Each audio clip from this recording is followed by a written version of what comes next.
If we're going to be honest, you can't have a Hollywood career without politics, relationships, and strategy. So Keith and I dive into this today in this episode of Hollywood Breaks. Enjoy. When Chapek was dispatched, there were articles about one of the reasons that the dispatch was pushed was because they had hired McKinsey, which is the consulting firm, to kind of look at ways that they can save money and find quote unquote efficiencies. Anytime anybody says that, I just think of the scene from the Bobs from Office Space. But anyway, and it was driven largely, the process was driven largely by Christine McCarthy, the current CFO of the company, who ultimately, according to reports, was the one who went to the board and said, I've lost confidence in Chapek, he's got to go or I go. Right. But one of those aspects was combining the operations of the marketing departments. I don't know what that looks like per se, but when Kareem Daniel was first hired, I was wondering, is this that whole like weird people with new titles came in and did? Correct. Right. So Disney, when Kareem Daniel, started Disney Media and Entertainment, we did a show about it, and we talked a lot about what does this mean. And one of the things we had talked about was, does this mean, because ultimately Disney Media and Entertainment took P&L power, which is profit and loss power, from the content heads and moved it to Kareem's division. So ultimately, what we further found out was Kareem basically divided the bevy of cash and said, here, Disney Studios, you have this much money to spend and on whatever you want, but this is what you have to spend. And oh, by the way, I'm going to tell you where your content potentially is going to be existing, whether or not it's going to be on Disney Plus or whether or not it's going to be a theatrical release. But after the fact, you weren't. But after the fact, yeah, they weren't always making the decision beforehand, and it was always kind of wonky. But what we did talk about was that potentially that marketing could also end up under that hub as well. Now, supposedly there is talk that marketing is going to get hit hard in this reorg next phase. In this reorg, the biggest hit is probably going to be the TV studio division, because they got like 50 different TV studios. They got 20th TV, they got ABC TV, they got AB Edge, whatever. They got all different kinds of studios that they're going to try to maybe merge into one.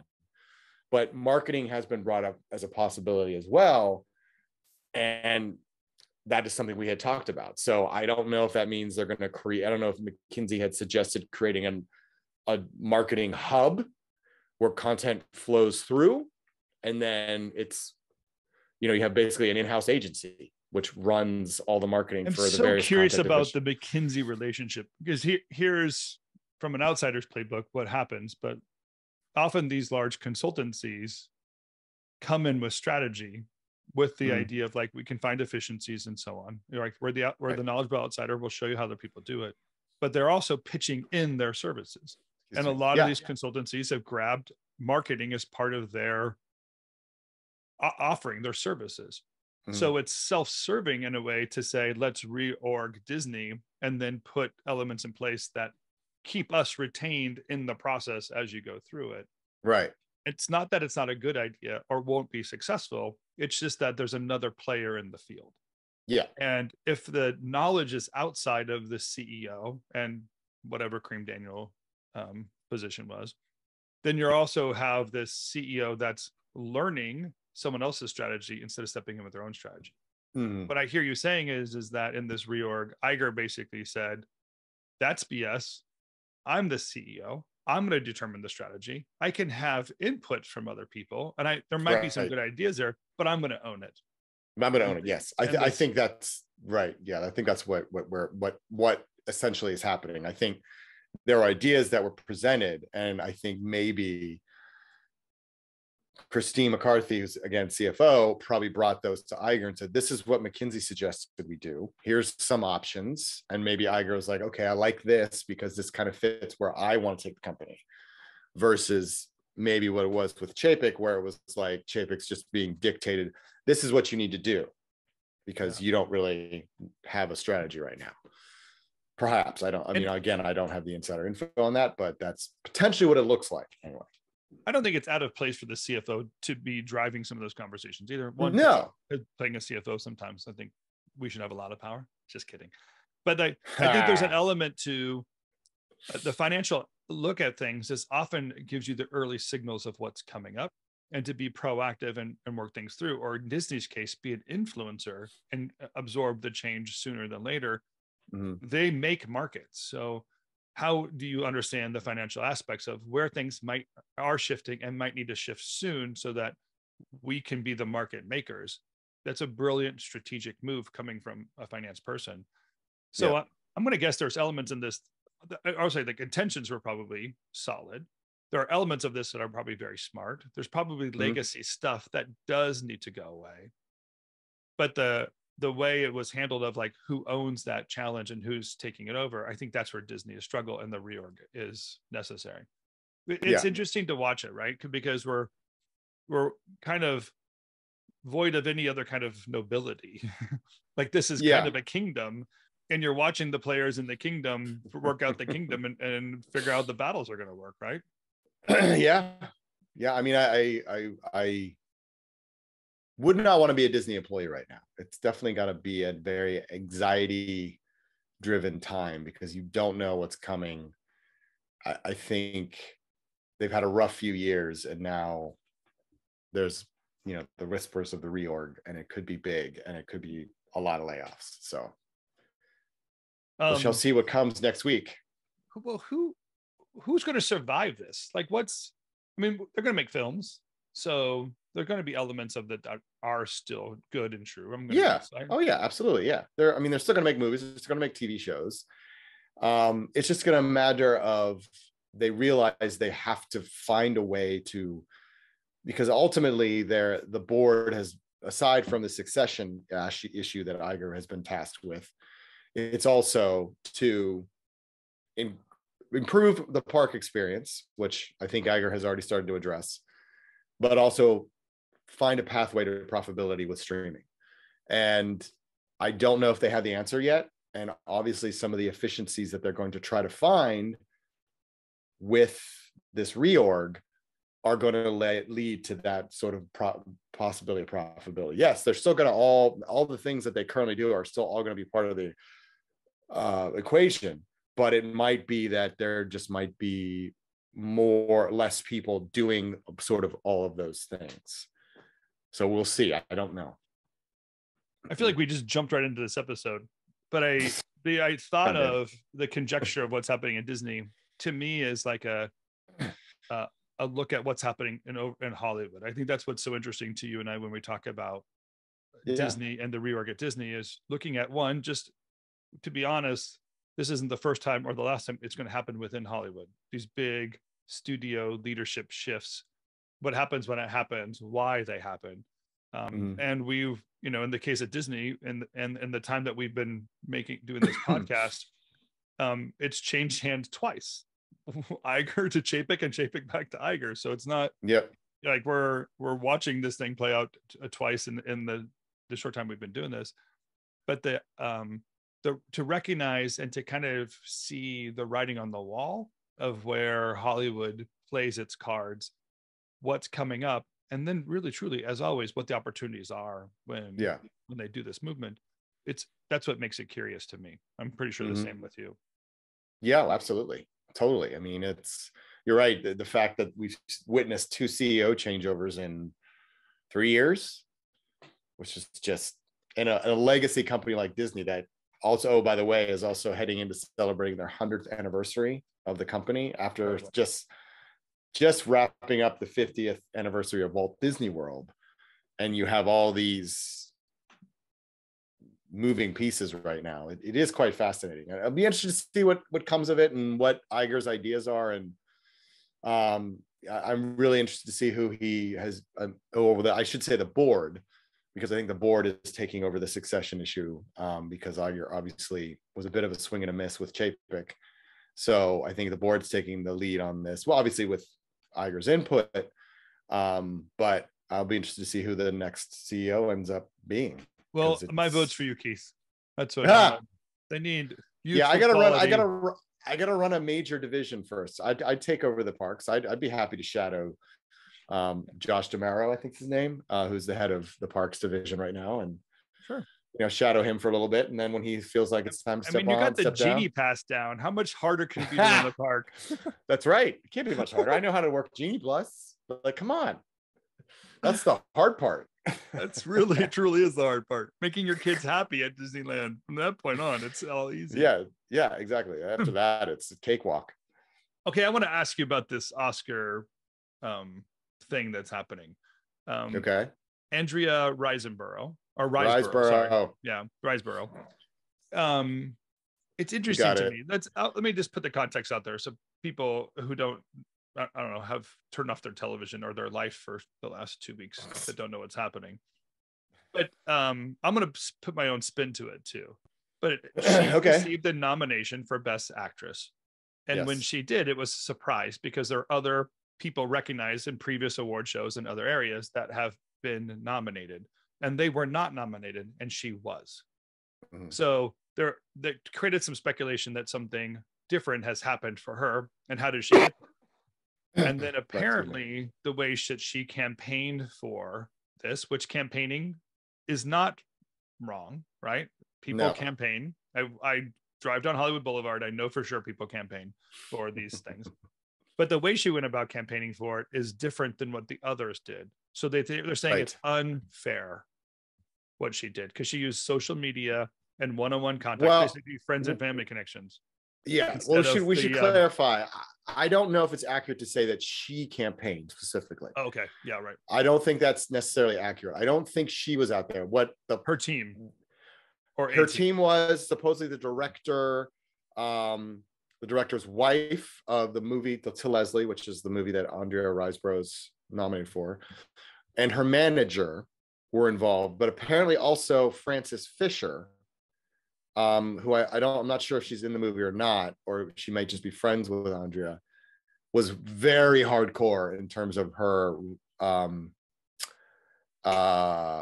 campaigning for her. Now, the issue is around the fact that, yes, you're right, campaigning is totally legal, but there are very specific rules about it. Yeah, but so this is my spin. This is where I want to cover before you give me the answer. I kind of want to step the question here a little bit. Okay.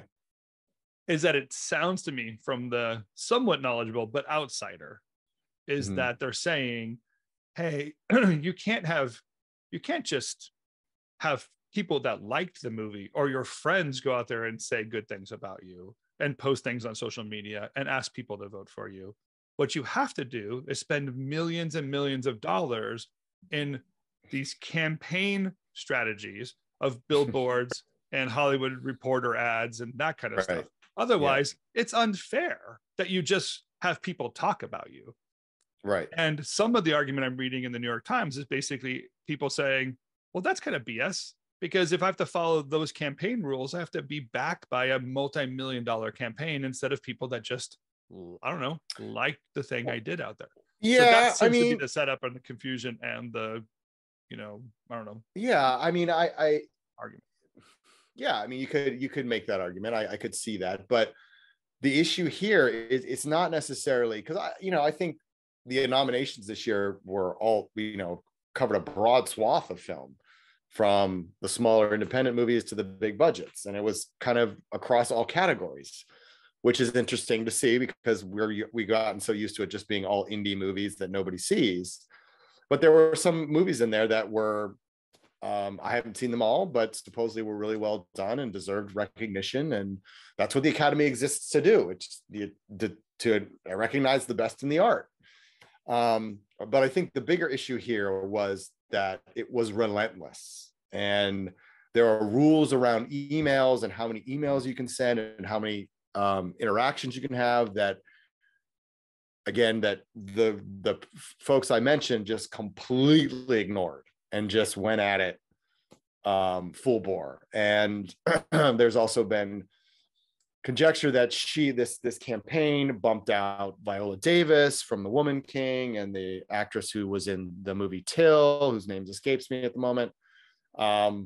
They were bumped out because of this campaign to vote for Andrea. So I mean, the Academy has said that, it wasn't great. They don't like it, but there's really nothing they can do. I mean, Matt Vallone pointed out in his newsletter today, like most of the people, like the director's wife, the manager, and I don't believe Andrea are members of the Academy, so they can't really do anything.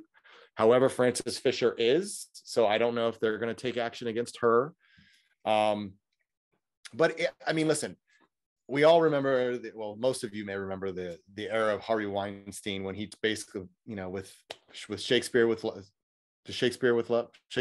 Love. Thank you. And that campaign, and that changed it all, like the amount of money that he spent, and it led to a lot of changes in the rules and how much you can connect with voters, and how much lobbying you can do. And so, I mean, I think your average, the other thing is a lot of voters are kind of just like, well, what's the big deal? Who cares? I mean, listen, if she's worthy of a nomination, so be it. I mean, listen, all this noise might ultimately get her the award. Like, who knows? Like, and from that all would be accounts, hilarious. But it's a great role she did in it. I personally have seen, but and that was part of the reason. But I think they just became overzealous with it. And I mean, there's something to be said about the fact that unless you're a studio campaign with a multi-million-dollar budget behind you, it's hard to get nominated, given the current rules.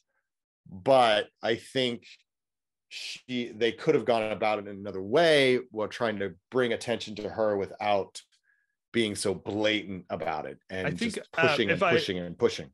And I'll play the other side, because at least I have just a small little more context understanding that I have here too, is that in this campaign that her team did, it was we'll say more hardcore, because they were actually mentioning the other actresses or potential other actresses and playing out a strategy. So there's a specific post where one of the people campaigning, I think it's Frances Fisher, posted something along the lines, well, basically all these actresses are already locked in. We know that. Yeah, so they're all to it.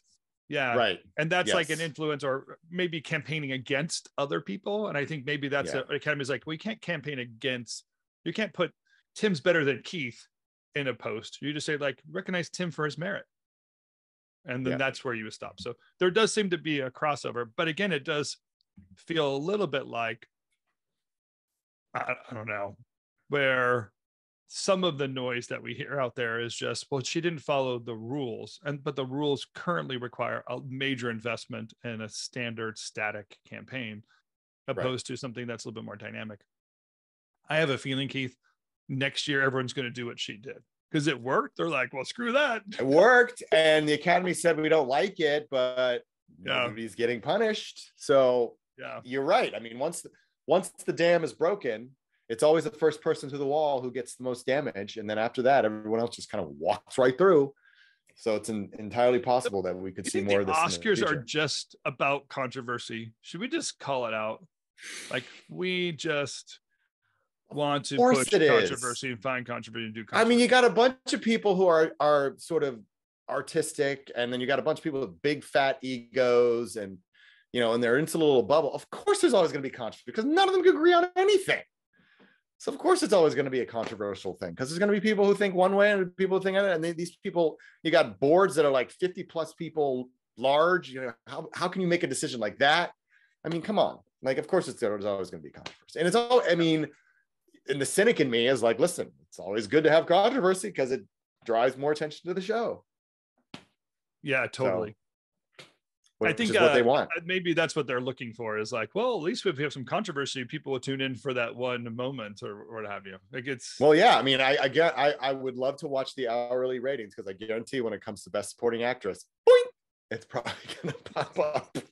Or is it best actress? Best actress. Sorry, I think it's actress. Yeah. Yes. Which is kind of an open field, to be honest. Like, so it'll be interesting to see what happens. So, man, I tell you, there's a part of Hollywood I really, really love, which is, it's like watching sports. Like here we are, armchair quarterbacks, playing the game, watching people make moves, wrapping our head around the strategy, recognizing the changes, encourage people to do something different. But there just is no, the reality is there just is no rules, right? Like you get into this thing and you play it. It is not a systematic process to get in. Like that's the fun part too, is like the people that break in always have a good story. Yep. But then your career, to live the career, is to always be playing this game. Now there's need and reality of some burnout too, when you're always playing it and always wondering the politics of it. There's always the theory of it versus the reality of it, the thought of it and the reality of it. Yes. Yeah. Which probably is like, think about what's going on with Paramount and Showtime, and in that whole like playing the game too. Like that's Showtime has been around for, I don't know, 40 years. Most of my life. And Paramount's kind of messing with the brand right now. There's something, even in just like legacy brands, that you can't find security in one way or another. It's a curious part of what we're living out in our Hollywood careers, is always trying to figure out the next move in a lifelong chess game of a career. Yeah, I mean, it's I mean, part of me is a little sad because, it's always sad when, and I just looked it up. It's 46 years old.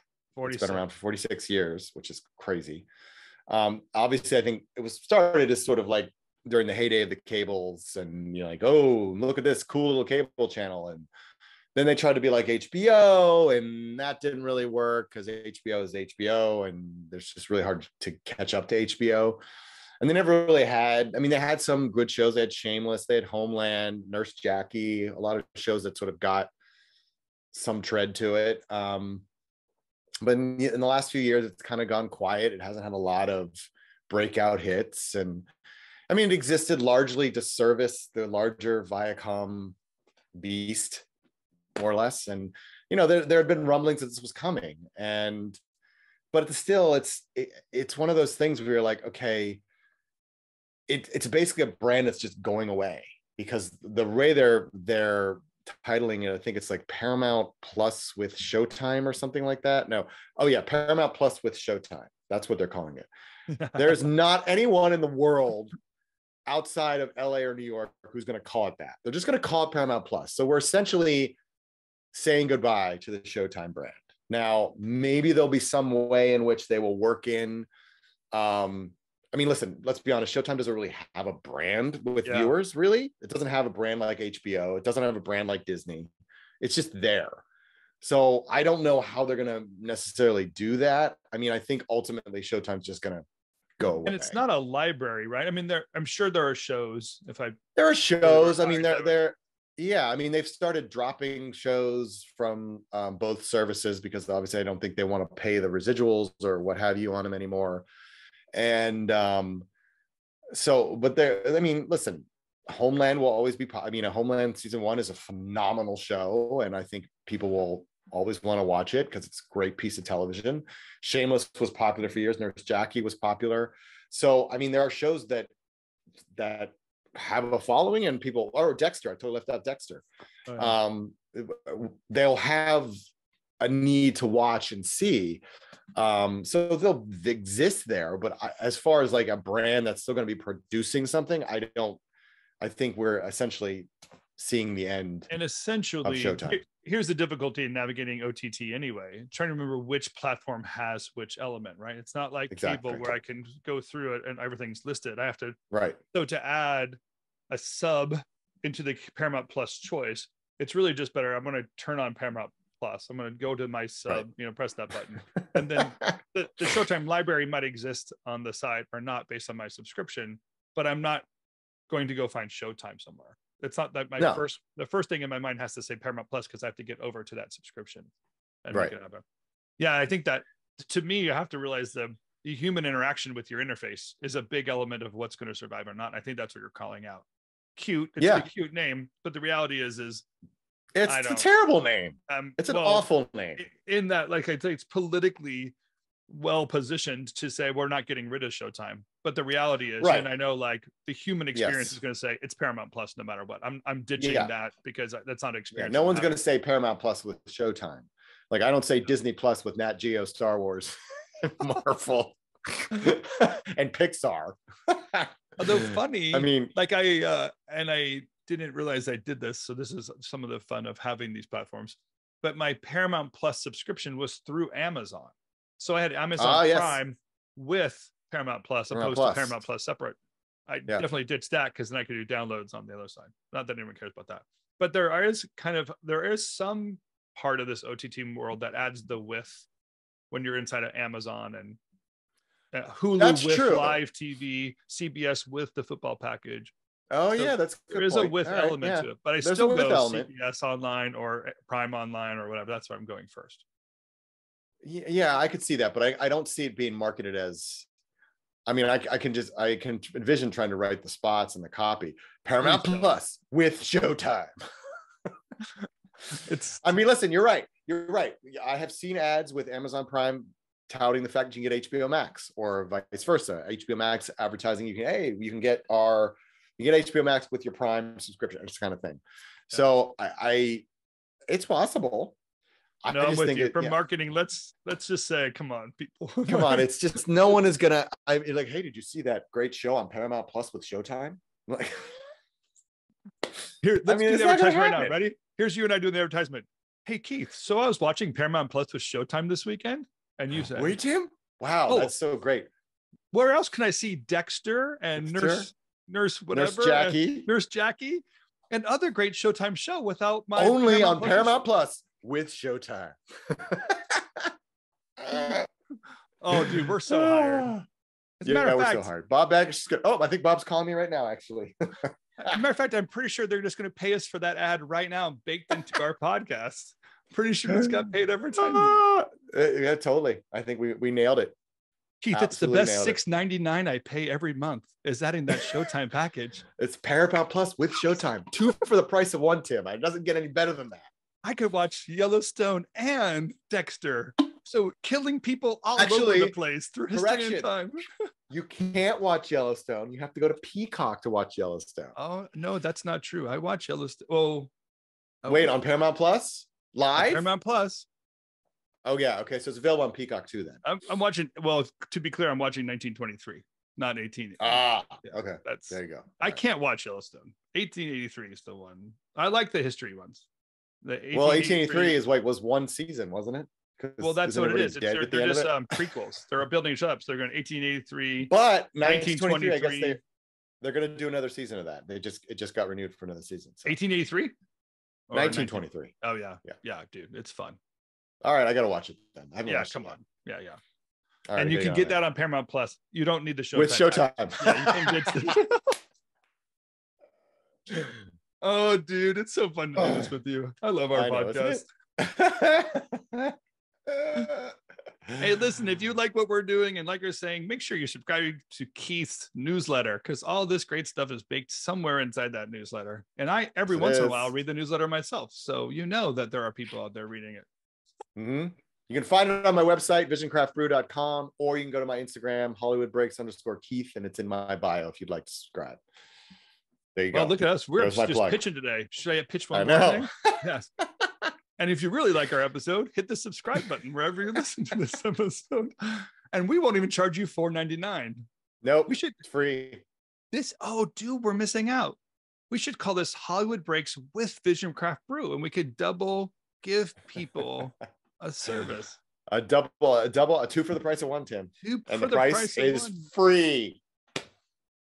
If you're not getting enough free content from us here, please join our Vision Craft Brew sub. Where you also Oh, whatever.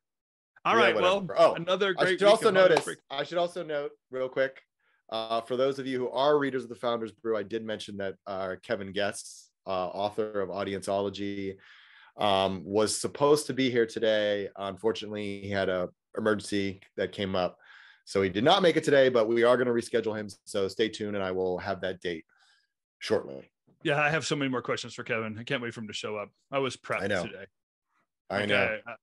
I was too. I want to know. But that's all right. We get him back. Another episode. I'm going to find the golden hand. I think he's the one that actually promoted Rise and Burrow. Like, I'm pretty sure Andrea is all Keith. he was sitting in those screenings saying, well, why don't you like this to Leslie? Kevin. He was adding extra questions in there, and then a nomination. He's probably putting a nomination form at the end of all this questionnaires. Like, oh yeah, and then maybe. I doubt it. Just kidding. I'm not true. No, we're kidding. It's a joke. A joke. Yes, he is indeed. All right, my friend. Have a great weekend. We'll see you next week. Yeah, you too. See you next week. Okay, bye.